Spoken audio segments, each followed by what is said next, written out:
This is Pet Life Radio. Let's talk pets.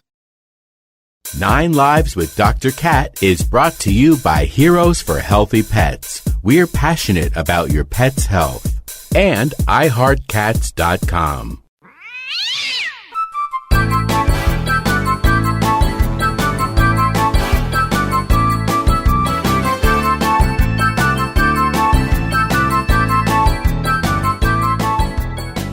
Hey, cat lovers! Welcome to 9 Lives with Dr. Cat. I'm your host, Dr. Catherine Prim, and as you know, I'm a small animal veterinarian, and I'm owned by a cat called Scamper. So if you follow me on social media or on the internet or anywhere, you know that I love to educate cat lovers about all the ways they can give their cats the happiest and healthiest lives. So I sometimes post things on my pages and people comment, and I'm always amazed when they say, well, I didn't know that.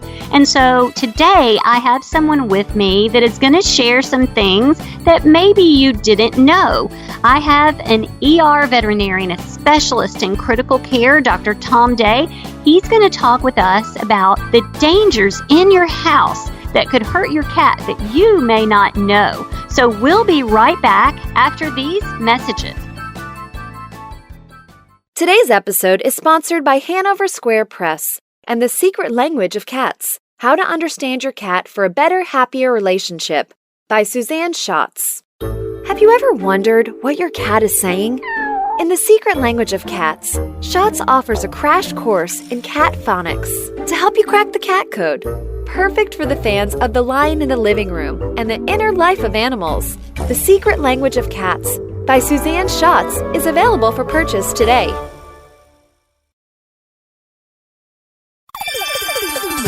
Let's Talk Pets on PetLifeRadio.com.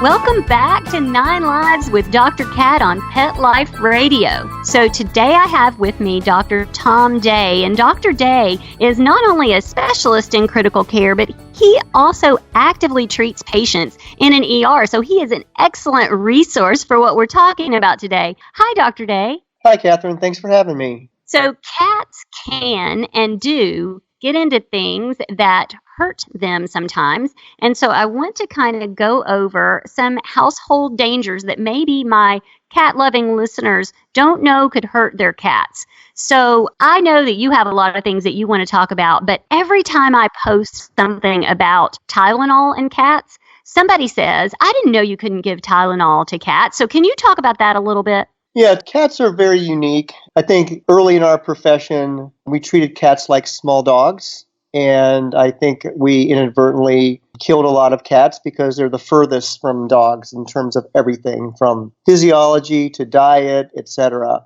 And when it comes to medication, I think Tylenol is the top medication in which cats metabolize it very, very differently than dogs do. So cats, a couple of things. They don't have the enzymes to change it like dogs do, and their red blood cells are very fragile when it comes to some of these chemicals in their body. So one Tylenol can be fatal to a cat. It can be fatal to a cat pretty rapidly unless we can get it to them. There's not a direct antidote, but there are some things that we can do to help prevent losing those kitties. Okay, so I think that the worst part about the Tylenol thing is that somebody gave it to the cat. It's well-meaning, and that kind of makes me even more sad. So we all talk about dogs eating things that they shouldn't because dogs are dogs and cats aren't dogs. So why do you think we don't see as many cats for eating some of these things as we do dogs? Yeah, I agree. I mean, I think, honestly, cats tend to be smarter than dogs, and they tend not to have chewing fetishes, so to speak, like dogs do. And they're really not exposed to a lot of the things that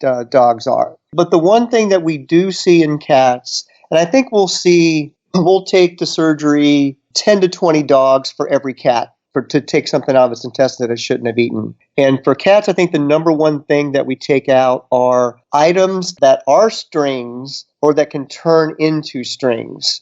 We call them linear foreign bodies. And a couple of things happen. Cats are very curious. They love strings for whatever reason, and then they start to chew on them, and then they just eat them. for a string to be a problem, the string has to somehow stop moving. So in other words, the most common place is under the tongue. So whenever we have a vomiting cat, which is going to be your number one sign, and we have x-rays that are suspicious, the first thing we do is look underneath the tongue.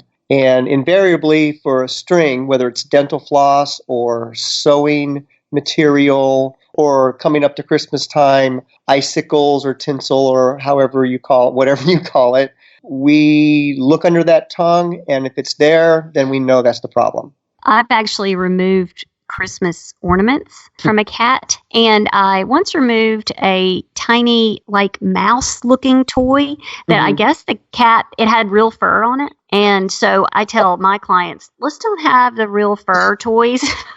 Yeah. So they certainly can eat those because they're very predatory. And so this cat ate it and it stopped and I got to remove it. Okay, so I want to tell you about something really cool that I have discovered, and it's called Pretty Litter Cat Litter. Now, you might think that cat litter is not really something to get excited about, but I'm a veterinarian, so gross things tend to excite me. Now, the cool thing about Pretty Litter, though, is that it has a built-in health monitoring system. So it changes colors and kind of helps you keep tabs on your cat's urinary health so that you know when it's time to call your own veterinarian. Other things about it that are super cool is that it's lightweight. The whole entire bag only weighs 4 pounds, and it lasts for an entire month for one cat.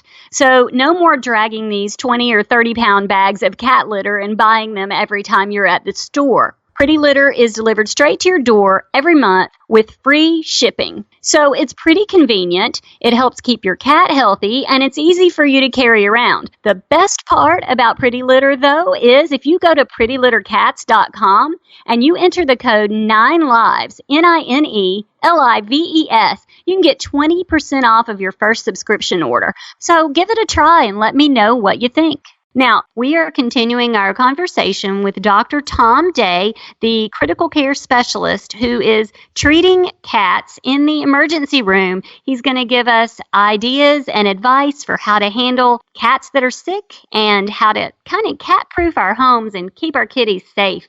So we've already talked a little bit about cats eating foreign material and, of course, strings. I, too, have seen yarn and strings and ribbons. So that is certainly something that needs to be kitty-proofed around your Christmas tree. But there are also some plants, Dr. Day. Would you like to talk about cat plants? Yeah, obviously cats chew a lot of plants. And I guess the first piece of advice for cat owners is if you want to bring plants or flowers in your house, do some research. Of course, Google will tell you everything. Heck, I use it 50 times a day. That's okay. But I think on the top of the list are lilies. Lilies, especially around Easter time and especially in the summer in the areas in which lilies grow outside. Lilies are highly toxic to cats. Lilies cause irreversible kidney failure. And by the time we see a cat that has known to eat lilies and is in kidney failure, most of those cats don't make it. So any part of the lily plant is toxic. I could tell you stories for hours.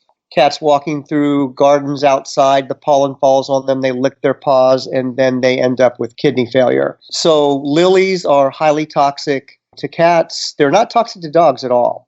That's kind of amazing. But yes, I too have lost patience to lilies. So every holiday season, I talk about plants and toxicities and things.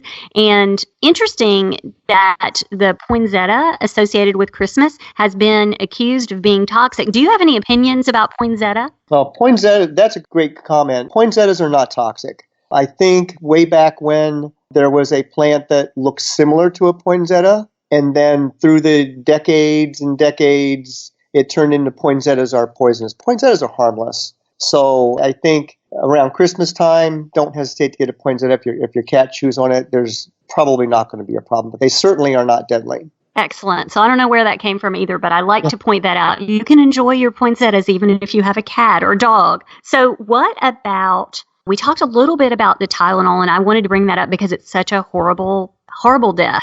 But there are some other non-prescription medications that can be very harmful to cats. So if you can go over that a little bit, that would be great. Yeah, there's ibuprofen, very common over-the-counter medication, is sugar-coated and attractive for cats. 2 ibuprofen tablets will put a cat into kidney failure, so it really doesn't take a lot. Of course, dogs will eat as many tablets as possible, but we've had many cases of ibuprofen kidney failure in cats. And when I first moved up here 6 years ago, there were actually practices of people putting aspirin in the water to help preserve Christmas trees. And that was a new one on me. And we had a couple of cats that we were suspicious of drinking that water and getting kidney problems from aspirin. Oh, yeah. I've actually had some clients that had cats that drank the water around the Christmas tree. Great point, Dr. Day. Excellent. So cats will eat ibuprofen and they shouldn't. That's another one of my soapboxes about giving human medications to our pets. I don't love that. Always include your veterinarian. But that sort of makes me think of things that we give to our cats and also foods. So there are certain foods that really are not ideal for cats. Can you elaborate on maybe some of the ones that have caused problems in your experience? Well, it's becoming the day and age where a lot of people are going vegan or vegetarian. And we've actually had some cats and a couple of dogs in which the owners insisted that they go vegan. Cats require an amino acid to make sure their heart functions properly. It's called taurine. And we've had some cats that are actually just on fish diet. Fish does not have taurine. So there was an article in Dogs that it might cause some sort of heart failure from the taurine deficiency. But definitely cats need cat food. Dogs and cats are carnivores. That's what their formulations in their dog and cat food are made for. So anything that's fed to a cat now over the counter, whether it's a treat or food, has a lot of taurine in it. So I've seen one vegan cat in the last 6 months that actually had heart failure. Oh, that's very sad. So there are things on your Thanksgiving plate that your cat doesn't need. And I think Dr. Day would probably agree with me that it's probably just safer for your cat to eat cat food and not your festive food. Do you agree, Dr. Day? Yeah, I agree, and especially the big difference between dog and cats. Very few cats beg at the table. I mean, I hear an occasional story. Every dog in the world is going to beg at the dinner table. So even if your cat doesn't beg, they like their cat food and stick with cat food. Good advice. Now, you said that sometimes dogs get into things, prescription medications and things, but cats don't usually do that. And you mentioned how cats are really just smarter than dogs, and I think they're more street savvy. They're just cats and they don't act like dogs. But besides these things the foreign bodies and things that you've pulled out, are there any other really important reasons that you see cats in the ER that you would like to mention today? As far as ingesting things, it's just really not that common. I think we see more cats on the ER just because they're sick from other reasons than consuming stuff that they're not supposed to.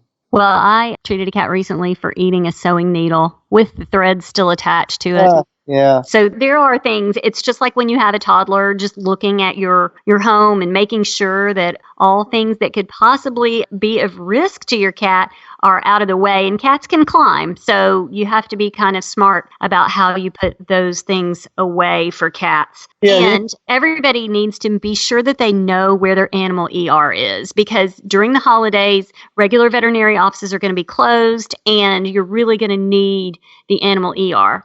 And if there's any doubt, especially with the plants, because there's, of course, thousands of plants, my cats chew on the spider plants and vomit. Just call your local ER if you have a concern.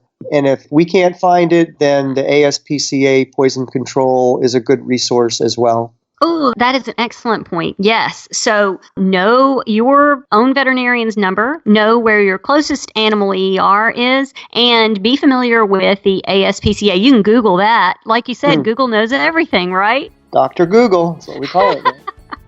Or you could just listen to 9 Lives with Dr. Cat and find out everything that you needed to know. Well, so this has really been fun. I think that it is very, very important information because our homes are where our cats live with us, but there can be hazards there. So I want to thank Dr. Day extremely much for joining me today on 9 Lives with Dr. Cat on Pet Life Radio, and also to thank our amazing producer, Mark Winter. Dr. Day, I hope that you have wonderful holidays, and I look forward to talking with you soon. You as well. Thanks for having me. Okay, everybody, go out there and have a perfect day. Let's Talk Pets, every week on demand, only on PetLifeRadio.com.